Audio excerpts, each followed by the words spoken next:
As a person with a very deep voice, I'm hired all the time for advertising campaigns. But a deep voice doesn't sell B2B, and advertising on the wrong platform doesn't sell B2B either. That's why if you're a B2B marketer, you should use LinkedIn ads. LinkedIn has the targeting capabilities to help you reach the world's largest professional audience.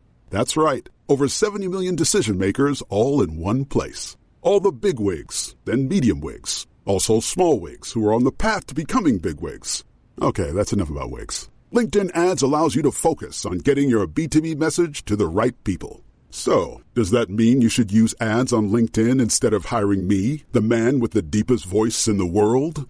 Yes. Yes, it does. Get started today and see why LinkedIn is the place to be to be. We'll even give you a $100 credit on your next campaign. Go to linkedin.com/MPN to claim your credit. That's linkedin.com/MPN. Terms and conditions apply.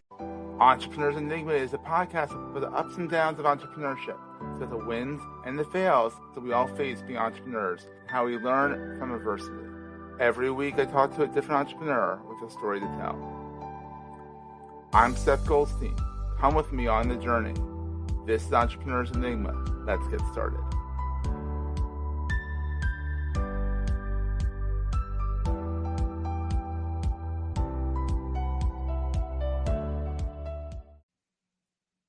Hey, everybody. Welcome to another edition of the Entrepreneurs Enigma podcast. I am your host, as always, Seth. Today, I have a good buddy of mine, Matthew Saline.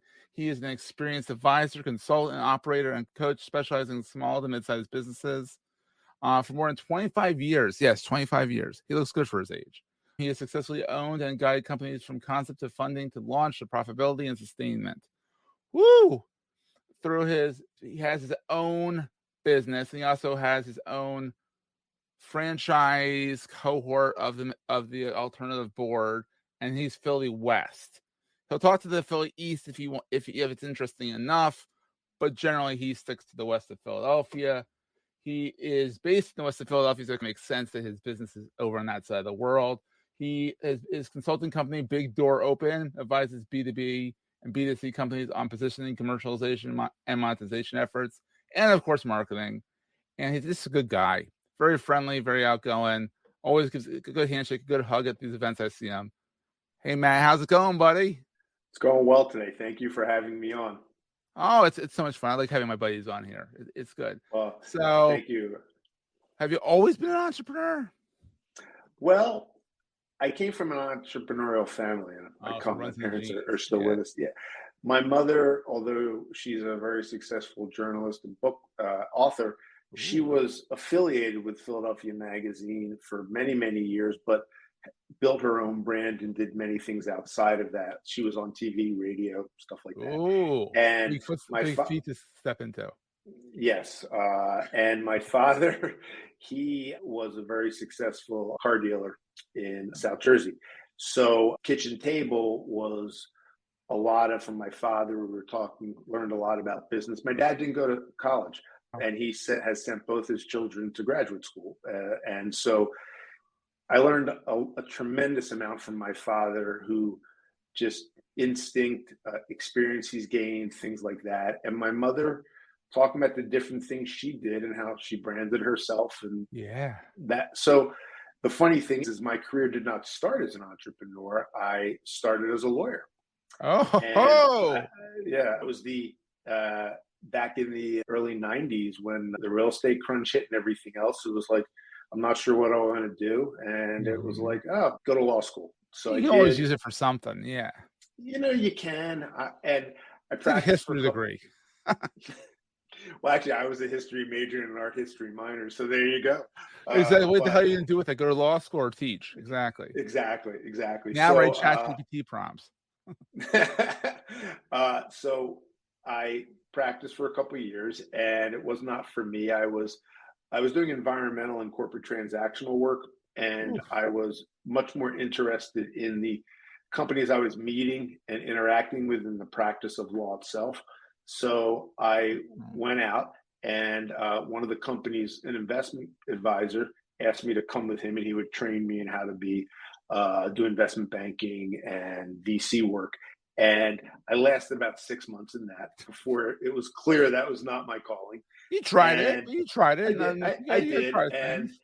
so just I'd always been someone who was very interested in brands and other things. So I had a mentor of mine who has since passed, but he said, I think you're ready to do something where you're kind of the one in charge. And so I came in with an idea that I had come up with that my wife at the time, my first wife, I'm still on my second marriage, it's going great, that she was a vegetarian and my mother was into homeopathy. My sister went to Brown and was living in Berkeley. So that whole kind of feeling of things, I was in a local health food store Yeah. and they were smaller then. Whole Foods wasn't in our area yet. And they I was talking to the owner, just kind of, I was like in between jobs in a sense. And so she was talking about different things. And I had this idea about how to educate this audience and then incentivize them, because teaching them about things without giving them like money off or promotion or something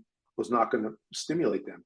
So Yeah. long story short is I found someone who became a partner, a minority partner who had background in marketing. She had worked with Campbell's and Nabisco, Ooh, and we good found pedigree. I went out and raised some money, and we then built our own database. We went out, we were the first ones to do this, started with direct mail, then went to in-store, and it kind of progressed as things went on. So we were one of the early companies to do experiential marketing, wrapping Oh, wow. bands, going to concerts, stuff like that.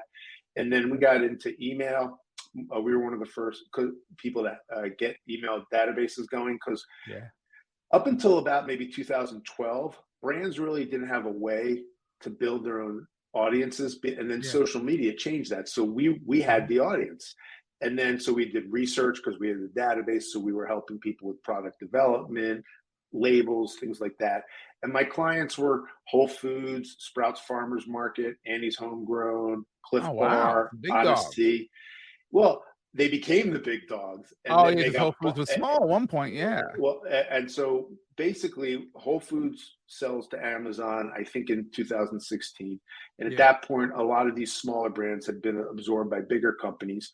So that means I was then talking to brand managers who were 30, and I'd been doing this for a while, and then or we were being sent to their agency Yeah. to work with the agency, and I just wasn't into it. So I I got out of that in 2018 and said it was time to take a break. So Yeah. took what was going on then, and then got into really I'm a marketer, but I'm really much more of a business person, because I still have, I don't do a lot with it, but I had a real estate development company I started back then. So there was some things going on there. Yeah. And so basically got into strategy, mission, purpose types of consulting, because I was used to working with those types of companies and had experience in it. Mhm. And then from there, got into coaching. And then the alternative board came along. And as you mentioned earlier, it's a franchise. And Philadelphia West just means that although I have some things in Philadelphia, I go out on the main line to the suburbs out here, and then out to Newtown Square and Media. Oh, that's far. And Far well, from me. It's all relative. it is, and so it's a nice bolt on to what I was already doing, and Mhm. it expanded my capabilities as well, because there's now a suite of proprietary strategic tools built for the audience that I like to work with, which is small to mid-sized business owners. Sweet spot of Yeah. like 1 million to 15 million. Yeah. And That's what fun. the alternative board does as well is, in addition to coaching, it's a membership organization and it's global. And what we do also is a big piece of it is we're bringing small to mid-sized business owners who are non-competing together in a small group setting, I kind of like like a that. board of directors, alternative board to play on that. These Boom, companies boom, don't tsh. have Yeah. boards of directors, and so we're bringing them the same strategic advantage. We keep them small, 6 to 8, Yeah. and then together we're working on the challenges, opportunities, and issues we're all facing in our individual businesses. So it's a mastermind And almost. it's a mastermind group, and then it's supported with the one-on-one coaching, the suite of tools, and the global network. So Awesome. Yeah. together it's a package, and the time commitment is 4 hours a month for the board meeting. And the reason we keep the group small is because everyone gets a chance to talk about their stuff. It's a structured meeting. I'm a trained facilitator as well, so that allows the meeting not to be a free for all of like you and me and 4 other owners getting together and Can you imagine? Jeez. Yeah, no, we would never get anything done. And Kibitzing all the time, yeah. Exactly. So yeah, that's it. It's great. And I took over an existing franchise in this area and moved it a little bit out to where I am because the area where it was is not as it's not as thriving as it used to be. It was more the Northeast, and so we moved it over to this area. And and I have I think we're up to like 24 members now, and I have a facilitator who works under me who has his own group and coaches as well, and that's it. We're going to take a quick break, hear from our sponsors, and get right back to the show. You may know you're listening to this show along the Marketing Podcast Network, but did you know there are other great shows on MPN to help your business? Keith Smith hosts a great podcast called The Fuel Podcast. Keith, tell us what these fine folks will get out of listening. Fuel is all about the advertising business. It's like Mad Men for the ears. Every show, I pick on a hot topic to discuss or interview a celebrity from the world of British and American advertising. We chat about all sorts of things, and I try and uncover the real person behind the image using just my powerful charm, incisive wit, and incredible humility. Awesome. Where can people subscribe? Wherever they normally get their podcasts, from Apple, Google, Spotify, the MPN website, or just visit my website at thefuelpodcast.com. You heard him. Go subscribe. That's fantastic. So in your mind, what's the best thing about being an entrepreneur? Because you did the law, you did you kind of did investment banking, you had tasted investment banking for a little while. Then you've done the branding, the marketing, all that stuff. So what's the best thing about being an entrepreneur? Great question. I think a lot of people will say the autonomy. Yet that's also one of the hardest things about being an entrepreneur. Mm-hmm. So I would say the thing I like the most about it is the rewards you get from being an entrepreneur are directly related to how much hard work you put in and the way you choose to operate your business. Whereas when you are working for somebody, how hard you work and the choices you think are the right choices are not often listened to, and you're not rewarded in the way that you would. When you're an entrepreneur, you've heard it before, but you do eat what you kill, no matter what industry you're in. And my mentor said something very interesting when about being an entrepreneur. Mm-hmm. Everyone eats first, but the big dog eats last. And that's, I think. And so another thing I think about being an entrepreneur is that's hard is often in companies like that are sales driven companies, you're not the highest paid person in your company if you're running a good company. Your salesperson is. But you're building equity. You're getting things they don't get. And I think so. I will say probably one of the hardest things I've had for being an entrepreneur is how to check my ego, because all entrepreneurs have big egos. Yeah, it is. And I check the question exactly. Yeah.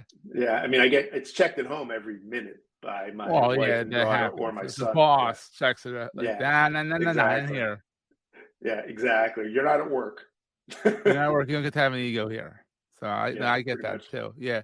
So other than so what keeps you up at night? I mean, besides worrying about your daughter and all that stuff. What keeps me up at night is the fact that I'm responsible for a lot of things. I'm responsible for my own earning and then to keep my family in the lifestyle that we want to have and have some of the flexibility to do certain things.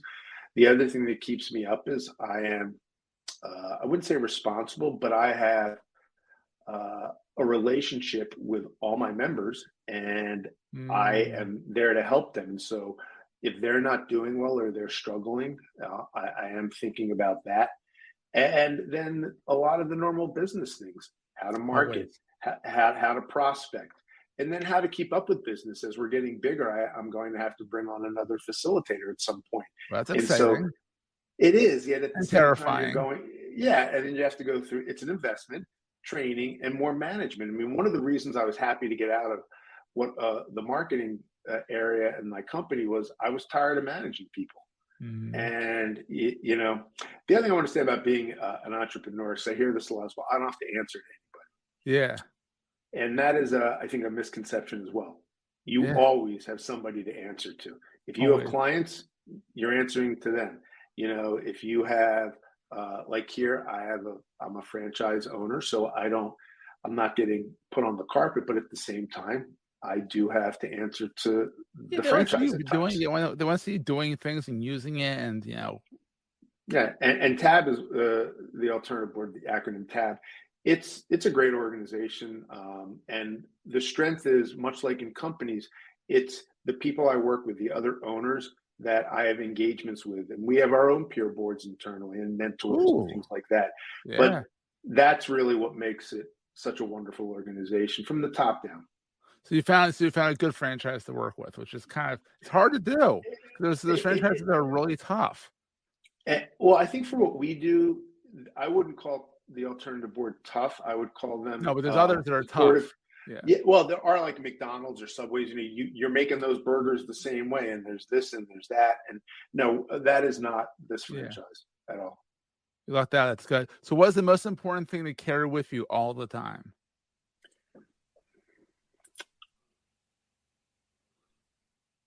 Other people don't work. Other people don't work on your timeline. Oh, it's so true. Oh, God, I wish they would. I really wish they would. Sure. I've done sales for 25 years because when I built my company, I was doing all the business development, and then we got bigger. But still, when you get bigger and it's a small business to an extent, you're the face. People want to talk to you. Yeah. And even now, as I'm looking for members and having relationships, they work on their timeline, and it's, the reason. And another owner within TAB, I respect a lot, said to me, remember this,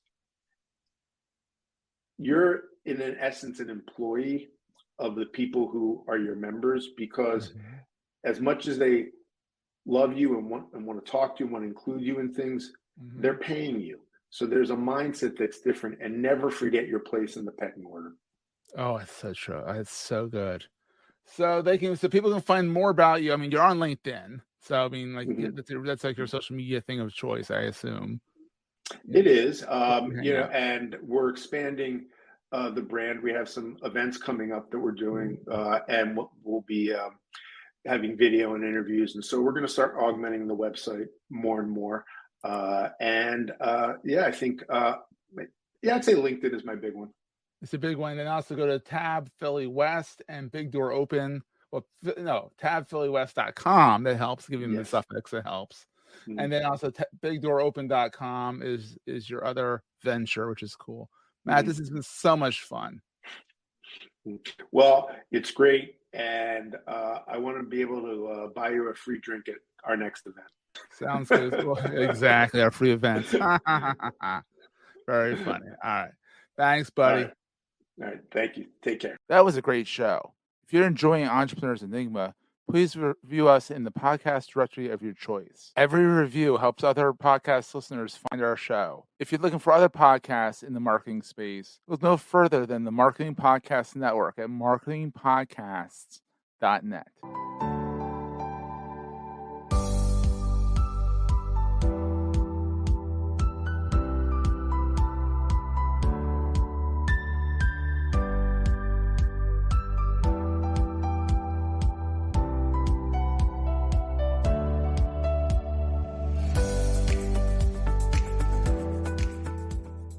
Goldstein Media hopes you have enjoyed this episode. This podcast is one of the many great shows on the MPN Marketing Podcast Network.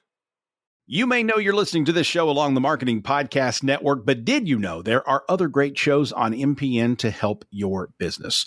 Joe Singer and Tom Stallings host a great podcast called Take a Breath. Joe, tell us what you talk about on the show. Yeah, so Take a Breath is a podcast for people who are really trying to build something valuable in their lives, whether it's a business or a marriage or whatever it is you're trying to do. We help you with some hacks to build your best life. Wow. Where can people subscribe? You can find us on marketingpodcasts.net as well as mergeanalytics.com. And you can also find us on LinkedIn and YouTube. And wherever you get your podcasts. So go subscribe. This podcast is heard along the Marketing Podcast Network. For more great marketing podcasts, visit marketingpodcasts.net.